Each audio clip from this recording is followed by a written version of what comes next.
This podcast is a quest for well-being, a quest for a meaningful life through the exploration of fundamental truth. Enlightening ideas, insights on physical, mental, and spiritual health. The inspiration is love. The aspiration is to awaken new ways of thinking that can lead us to a new way of being well. Welcome to Body, Mind, and Soul Healing Conversations.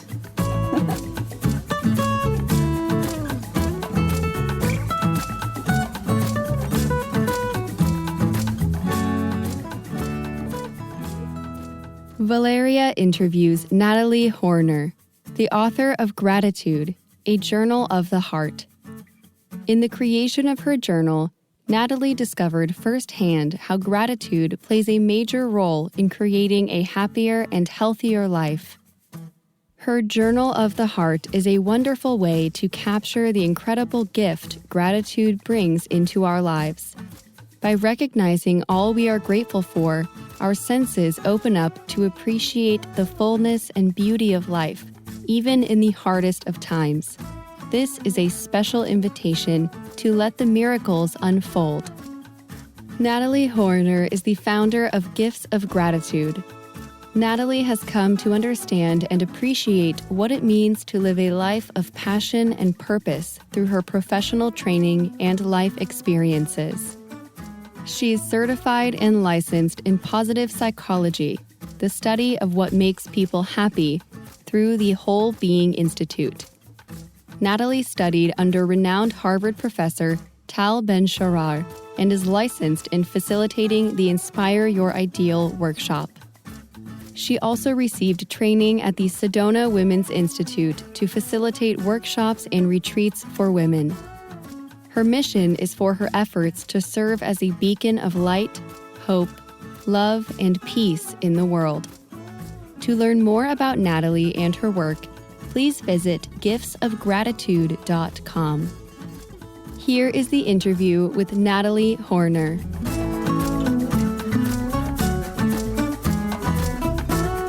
In your own words, who is Natalie Hoerner?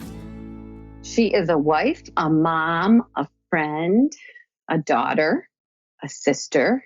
But deep down, she is a lifelong learner who really wants to keep learning and growing and helping the world in any way I can, sharing what I've learned and making a difference. That sounds wonderful and it's beautiful to me. Before we talk about some of the topics in your book, Gratitude, a Journal of the Heart, I have a few warm-up questions, as I mentioned, off record. What is another word for gratitude?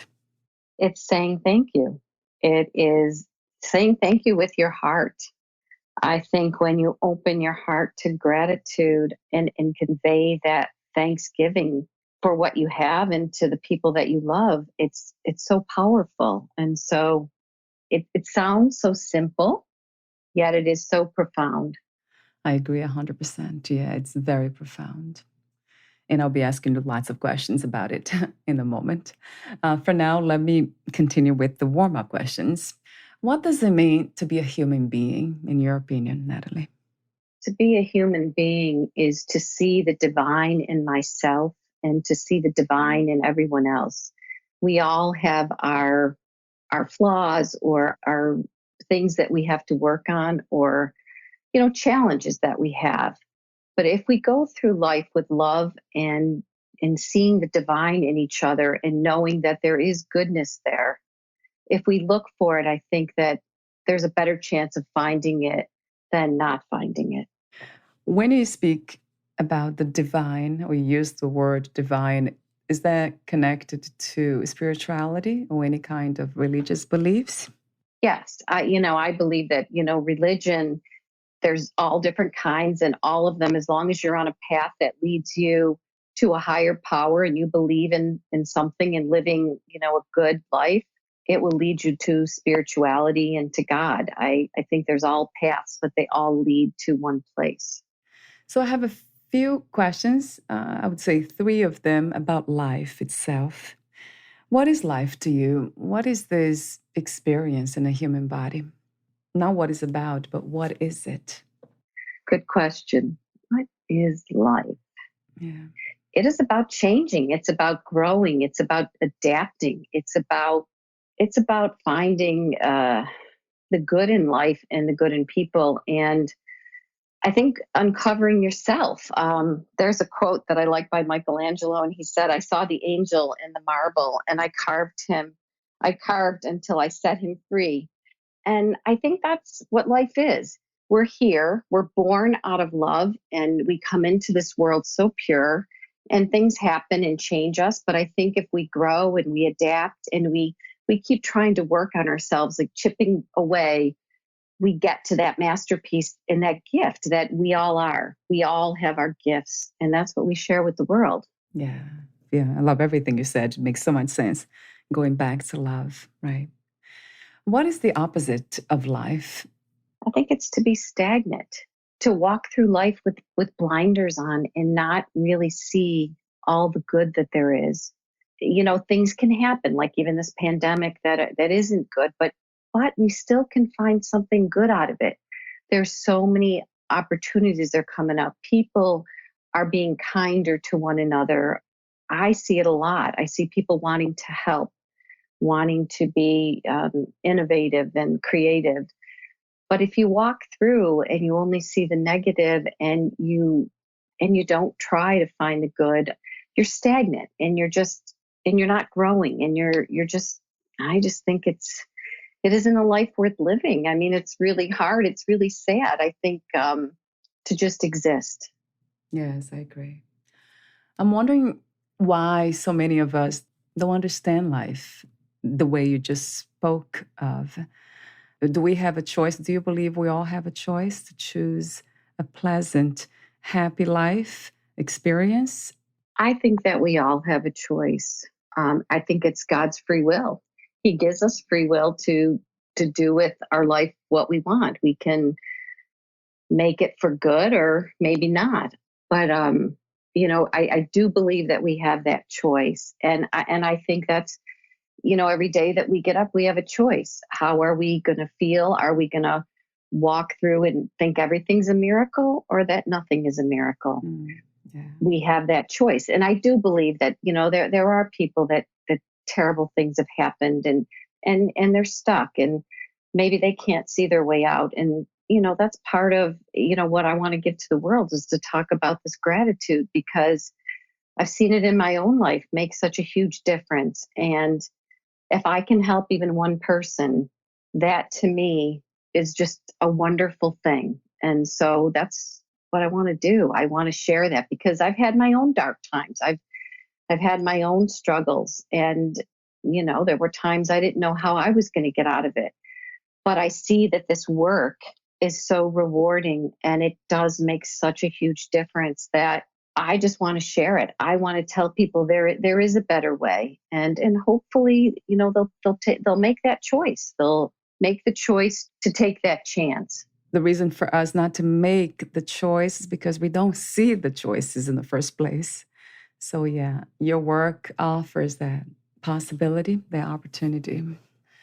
And then after that, your work is done, showing the choices, but we cannot make people change or force anything to happen, right? Which sometimes really frustrates me because I really wanted to see some people around me, my family members, to change, but it's nothing I can do about it in the sense of trying too hard to make that happen.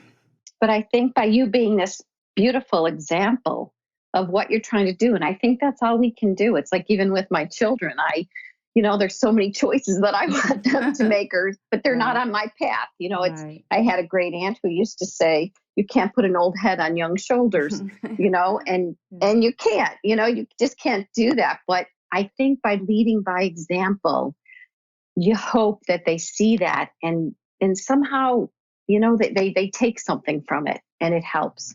Yeah, that's true, Natalie. I agree. And maybe even giving up the idea of hope. Although I do like the idea Oh, of having never, hope. never, never, never, never give up hope. Never. Because, we don't know. That's We don't true. know. I don't want to be attached to the idea that by being the person that I have become will influence others. I don't want to attach to that idea that this could become a way of changing others. So I don't want to connect these two things and expect things to happen. It might be that. Maybe hope somehow makes me think that way, that I'm expecting something to happen my way. I think maybe the attachment to your way is maybe, the not the issue, but I think just putting it out there. I think happiness is contagious. I think having joy and being around it just makes other people feel so much better. So I think it's just presence, and you just have to let it go where it's going to go. Yeah, joy and presence, they are detached from ideas and concepts, how life should be or could be in the future. So yeah, I love that. That makes so much sense. Right. Just being. So my next question is about freedom. What is the meaning of freedom to you? Or what is to be free? I think freedom changes as we grow, as we evolve. I think for me, who I was 10 years ago or 20 years ago is not who I am now. And so as I grow, it's so funny. I'm getting to a place where I really want to be seen. I want to be all that I am. And I think at times in life, I haven't always been able to do that. And as I grow and as I get older, I'm starting to let go of that. It's so funny because I think we're wearing masks now, but I think that people have really unmasked themselves in some ways because we've had to go a little deeper. We've had to look at ourselves for who we really are. What's really important? What do we really need? And so I think that brings freedom to be who we are and to be accepted and loved and be authentic in who we are. And I guess the biggest thing is to accept ourselves for who we are and to love ourselves. I love that idea. Yes, 1,000 times. And that brings me to a question that I saved here for later. I'll ask you now. Do you believe in unconditional self-love? I do, but it's really hard.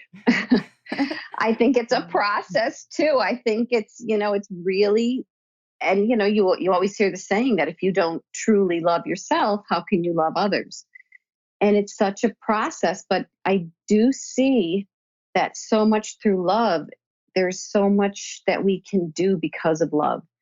And if we loved ourselves the way we profess to love others, wow, I think there isn't much we couldn't do. But it is a journey and it is a process, I think. And I'm working on it. Definitely a process and a practice. Yes. Yeah, that's funny because some of my guests, they opposed to this idea of unconditional self-love because they connect that to narcissism and selfishness. And I'm wondering why they do that. Do you have some ideas? I get that sometimes, not always, but But I do see that there's a fine line there. If you are constantly in self-love for yourself, and I'm talking about the self-love that comes in with the doubts. I'm talking about the self-love that, this part that comes in, it is so negative and, kind of talking you down and not really supporting yourself. And I think we would never talk to a friend that way, but we talk to ourselves that way. So I think it's changing the negative self-talk and trying, and to be able to comfort yourself, to know that you've struggled and you've done the best that you can. And to say at the end of the day, I did the best I could. And, it's okay. And to still love and accept yourself. But, like I said, there's that fine line of if you're all about yourself. I think they're two different things, actually. I agree. I don't know. For me, that's what I think. I think, yeah, if you love yourself too much, you have no room for anybody else. So I have this other questions about the current situation. At this time, what do you think is the world's greatest need? And do you have a vision for a new reality? I think the biggest thing we need is to open our hearts to love and understanding and to really listen to one another and to have empathy, to really open ourselves. And I think at times, it's so, because I think that's what's happening is that people don't truly understand, or they really don't have all the answers. Because like I've said before, I do think at the core, most people want what's right. They're good people, they want what's right. And I think if they understand, but I do think that it has to come from a peaceful place. It cannot come from, violence and rage. I think that it just fuels more. And I mean, that's my personal opinion. But I have a friend who's very, very involved, and she's done a lot with diversity. And we've talked to her a lot about this, and just coming from a place of understanding and wanting to teach and wanting to show, and helping everyone come together, because I think everybody does want the world to be a better place, and we want it to be fair, and we want it to be good for everyone.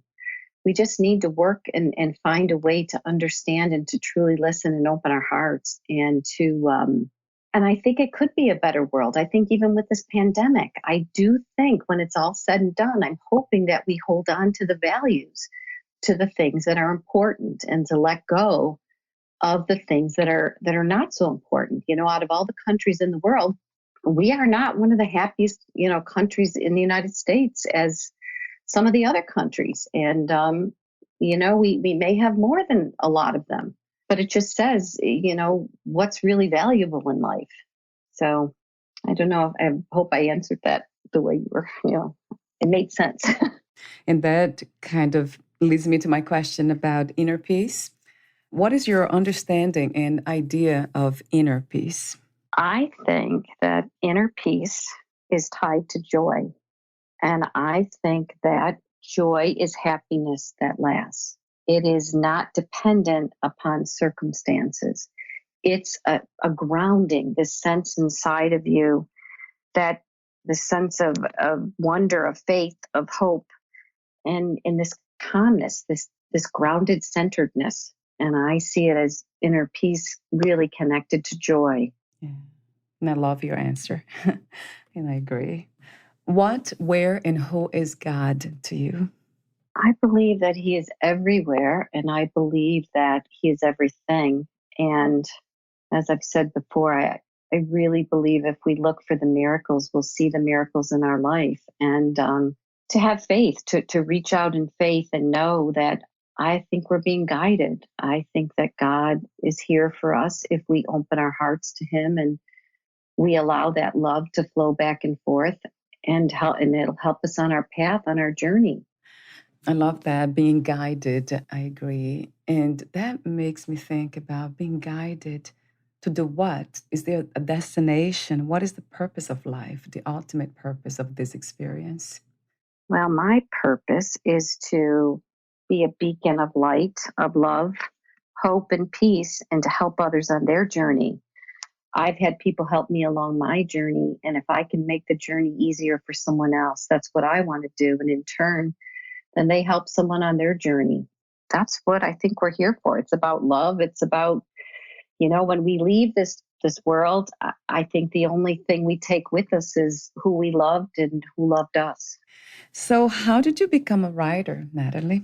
Well, it's a funny thing. I saw an article in the newspaper about 10 years ago, and it was in the editorial column, and a woman had wrote in, and she talked about gratitude. And she said how it had changed her life, her family.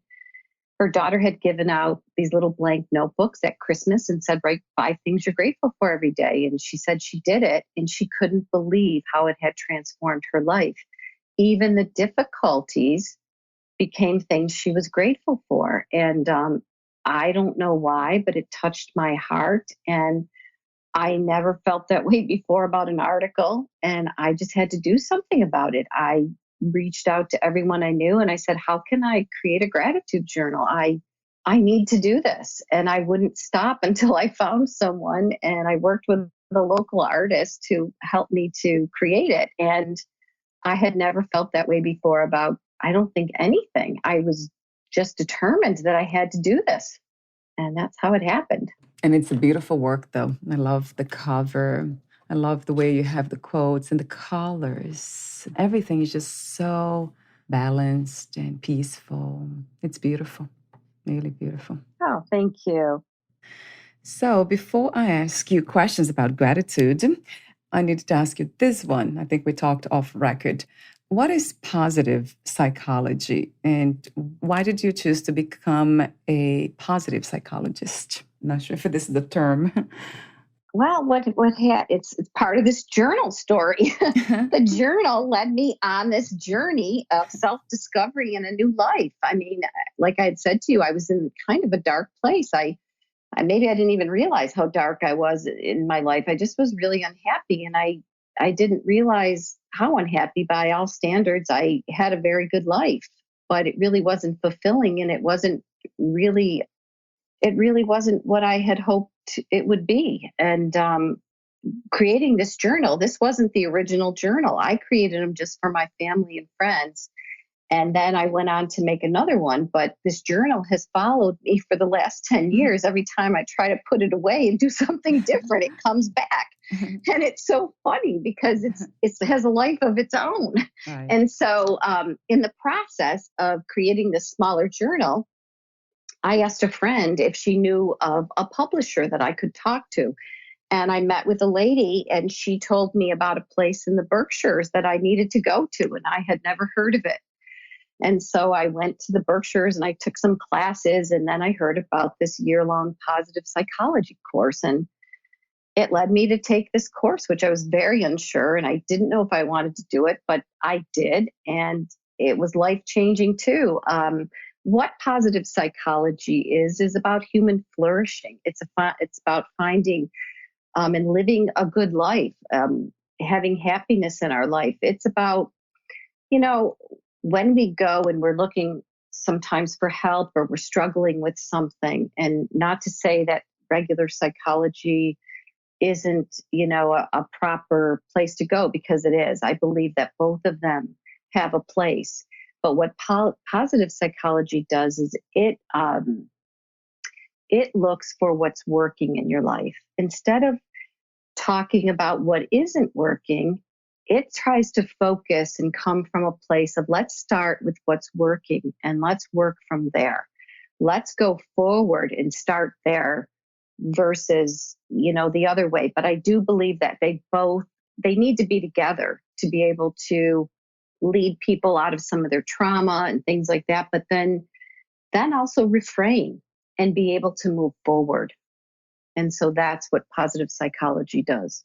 It has everything to do for what I see with gratitude. I love the statement you have on your website. You say, my mission is to empower you to live, learn, and lead from a place of heart-inspired wholeness, engaging the heart, mind, body, and soul. What a beautiful statement to say. Yeah, I'm sure this has a lot to do with gratitude. It always goes back to gratitude. I usually think about love, but this is definitely a huge component of love, being grateful. So my first question about gratitude is, what experiences have you had that gave you this deep understanding of the power of gratitude? Well, when I started, practicing gratitude, when that article had really touched my heart, and I started to practice, and then through positive psychology, I started to see where I had changed as a person, the way I looked at everything, even things that were difficult. My brain just started always looking for the good. And, my aunt passed away, and I was very close to my aunt. And she, within a week, she had passed away, and she had been sick just that week. And I was able to go and to be helpful and to be with her for that week. And even as hard as it was to let her go, I just saw the gratitude in the fact that I got to spend that time with her. I got to be there and do those things for her. And my heart couldn't be anything but grateful. And so those are the type of things that you see in your life through gratitude, that it just changes. And, what they talk about is, what happens is, the neural pathways, it creates new neural pathways in the brain. The more we practice being grateful, the more, we start looking for the good, the more we start noticing what we appreciate appreciates.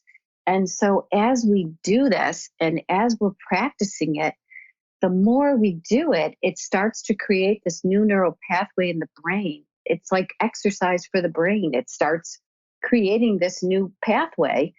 And that's how we start to see life. We start to notice different things. We have a different perspective on life. We just start looking at things differently. We start to see the good.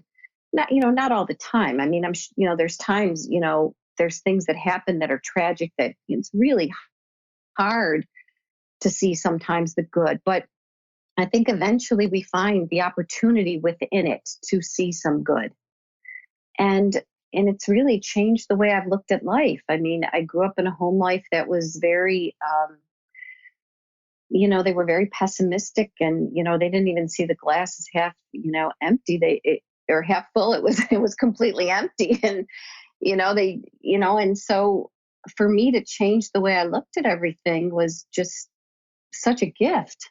And so that's why I can't wait to share, to tell people about it, because it really is transformational. Yeah, that's so interesting when you say the word. It's a gift to me, to you, but it's also a gift to others at the same time, isn't it? It is. It is. Talk to me about some of the practices. Would you say journaling, it's the most effective practice for gratitude, or there are other practices? I think journaling, the research has shown that journaling is one of the biggest ways, because, you set the intention of looking for something to be grateful for. And the biggest takeaway is you become present. You become present to the moment because you're looking. You're looking for the good. I mean, how many times in our life are we walking around and we're sleeping? We don't even know when we're driving how we got somewhere. and Yeah. So to be able to say, I'm gonna be looking for 1 to 3 to 5 things to be grateful for today. I'm gonna notice that. It makes me come alive. It makes me start to focus. What am I seeing? How many times am I outside and I walk past something that I never noticed, that, really focusing and looking and even hearing. Sometimes I'm outside and I'm so in my own head and thoughts, I have to tell myself to listen to these beautiful birds that are singing and things that are happening that I don't even notice. But this is another gift of gratitude, is that it brings you into the present. It helps you to start noticing. So many times good things are happening, but we don't even notice. We don't even see it. So when we're looking and then we go back and at night or whenever is good for you, if you like doing it in the morning, I tend to do it at night because it helps you to sleep better. So by writing those things and savoring it, and, just I can see where it can start to be like, oh, the same thing or whatever. But you really have to take that moment and bring it into your heart and savor that feeling. And that's where the positive benefits come from it. It makes us healthier, makes us happier. You can even take a picture on your phone of these things and bring them back up to yourself so you can see them. So journaling is one of them. It's telling people that how much you love them and how much you appreciate them. It's one of the other big things is writing a gratitude letter.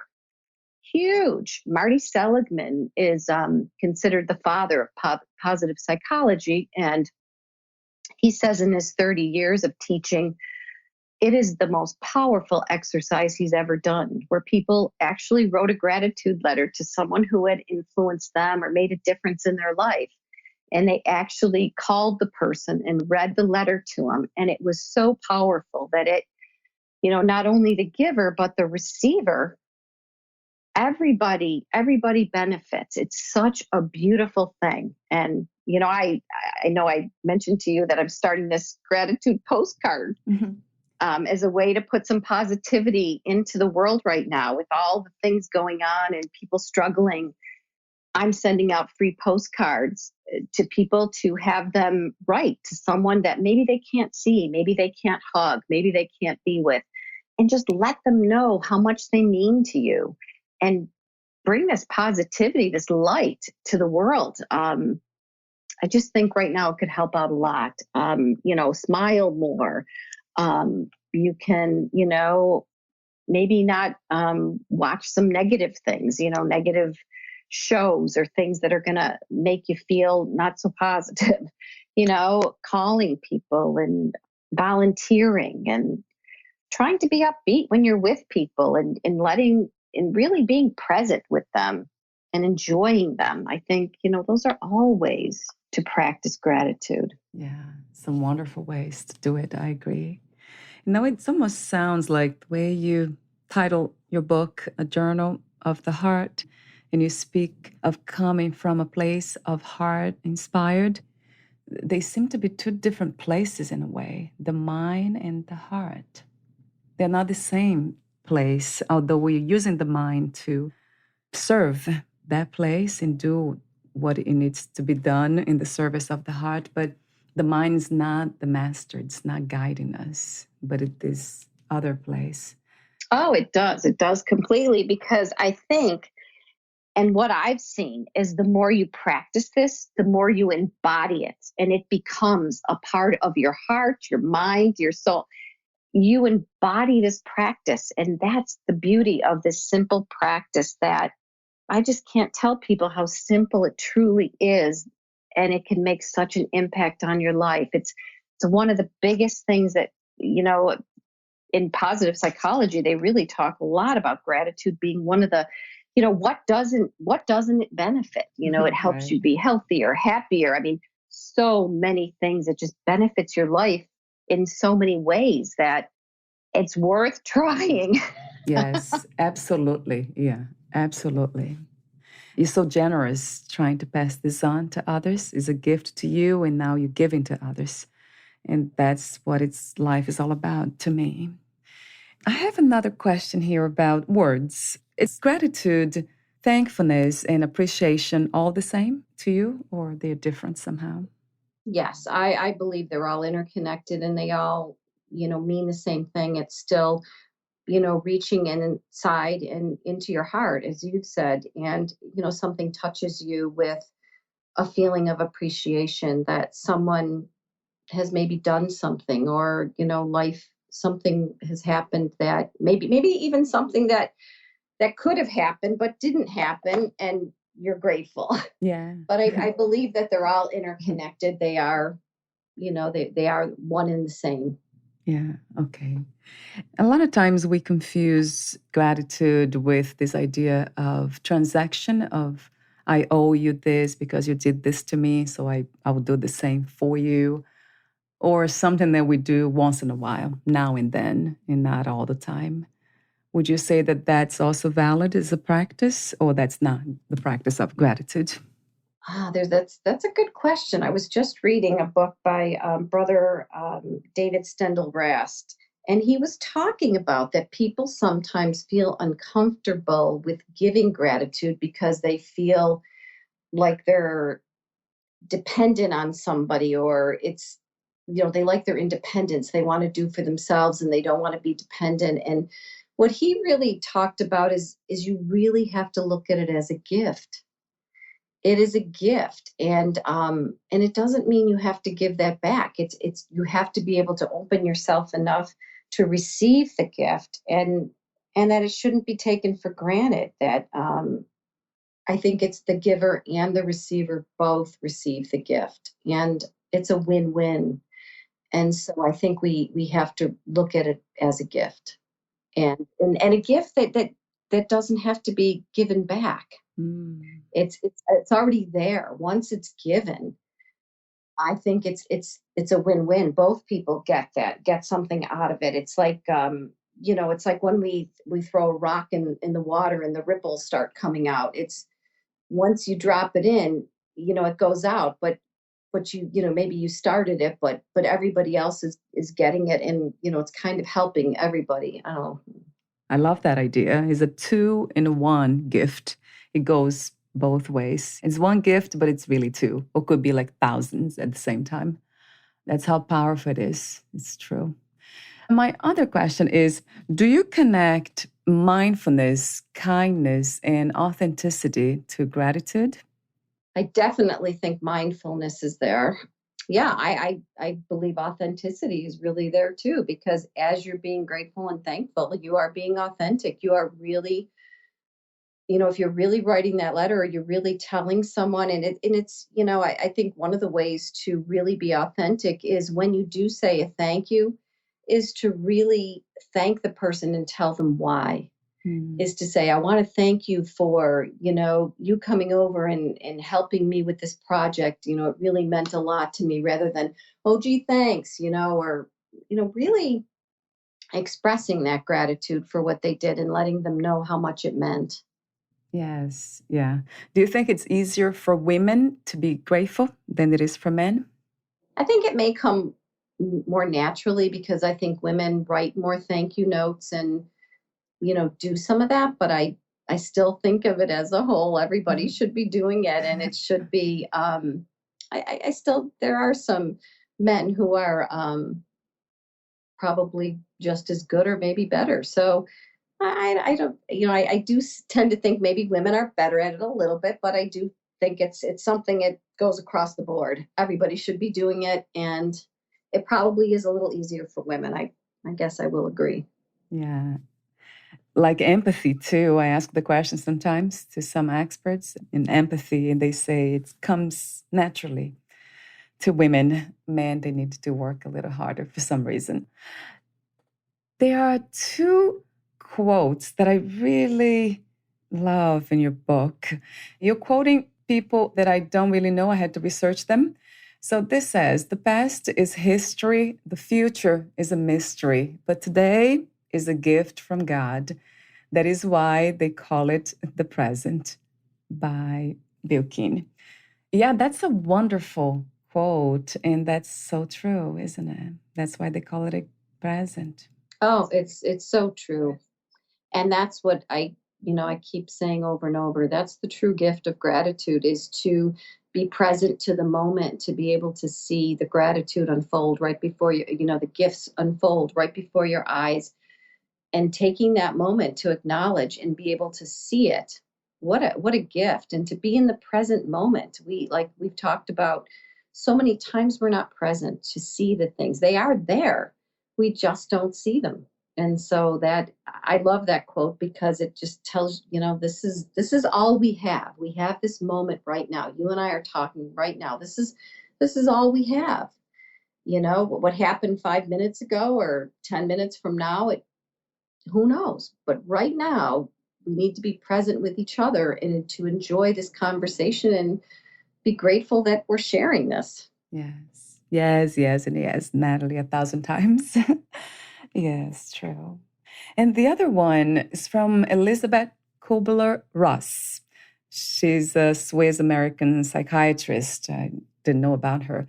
She wrote, and you quoted her in your book, if we make our goal to live a life of compassion and unconditional love, then the world will indeed become a garden where all kinds of flowers can bloom and grow.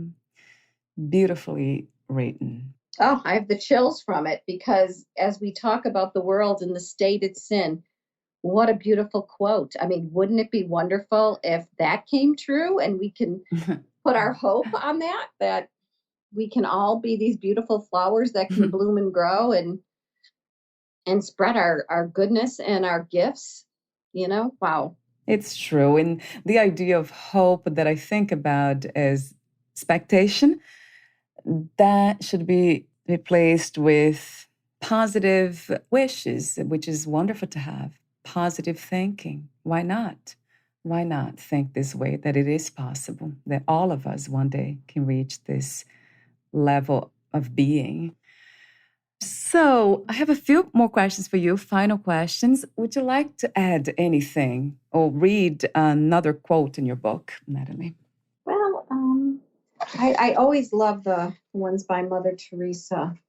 Okay, it says, we ourselves feel that we are doing, but what we are doing is just a drop in the ocean, but the ocean would be less because of the missing drop. Wow. Wow.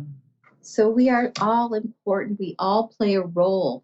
If you're not doing your part and you're not being that part, the world is missing a piece. Really, really powerful. Yeah, and especially for those who believe or think that they are not good enough or they don't have anything to offer. So that's a wonderful message, yeah, for those. That would change everything just by listening to that. I love that one too. How come I missed that Oh my one? gosh. Yes. Yes. Yeah. I have a few more questions for you. I'll call them final questions. And I have to choose here. I guess I'll ask you this one. How do you define success these days, Natalie? What is to be successful to you? I think, okay, I'm going to use a quote that I love because this to me says it all too is, oh, it's by Irma Bombeck. Okay, she says, when I stand before God at the end of my life, I would hope that I would not have a single bit of talent left and could say, I used everything you gave me. Mhm. Wow. Yeah.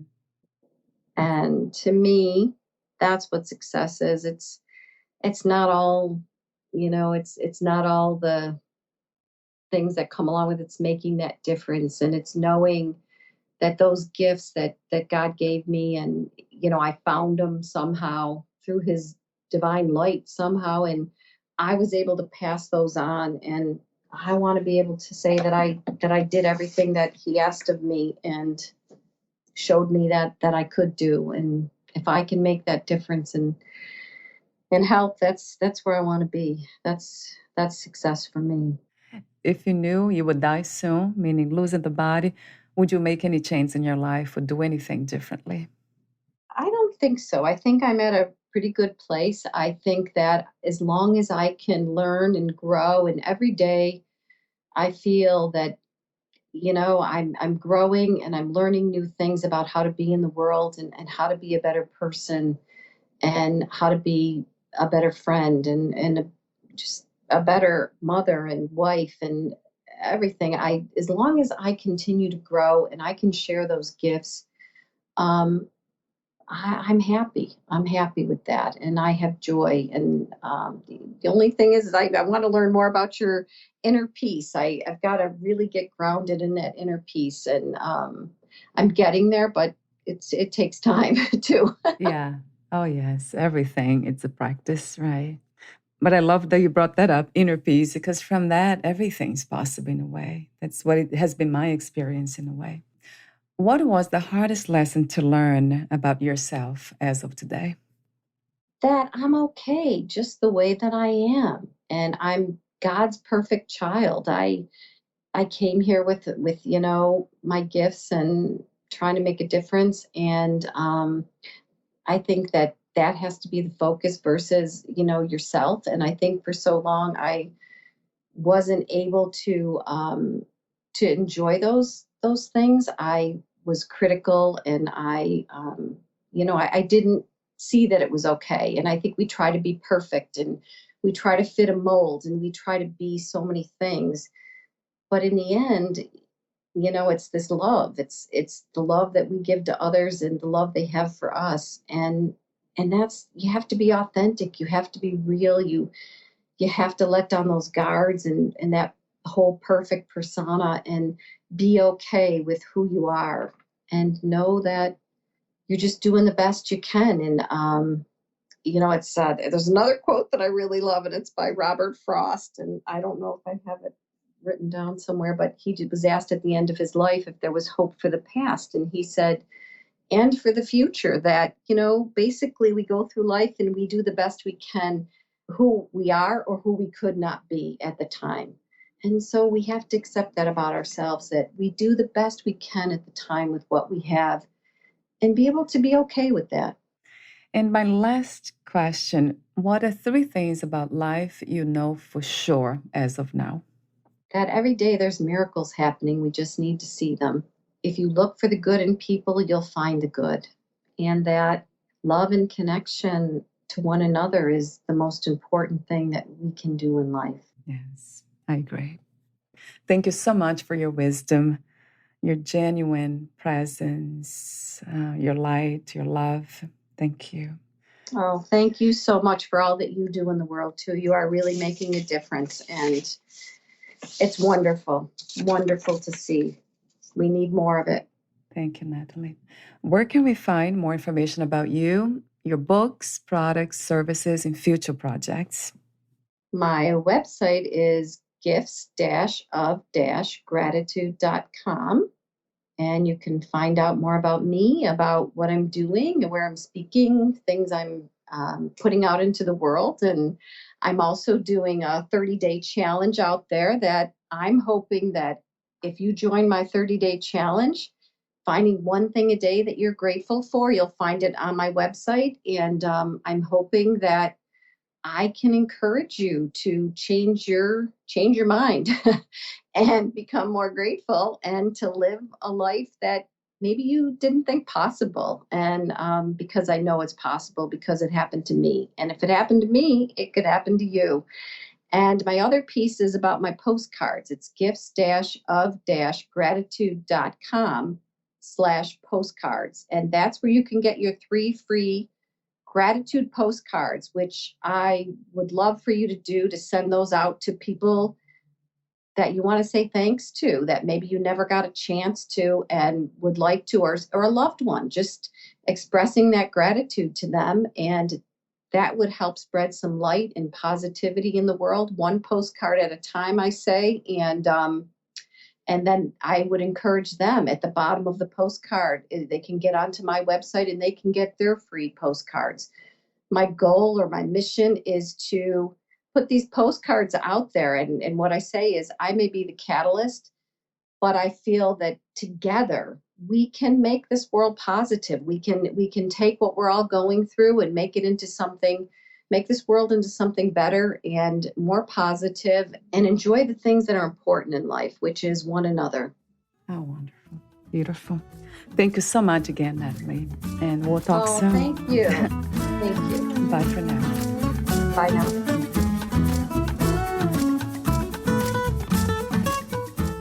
Thank you for listening. To learn more about Natalie Horner and her work, please visit giftsofgratitude.com.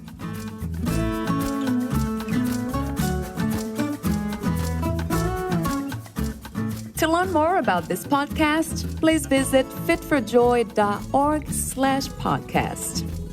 I want to thank the Patreon members, Lawrence McGrath, Mark Basden, Terry Clayton, and Aidan Vickrock. Thank you again for listening, and bye for now.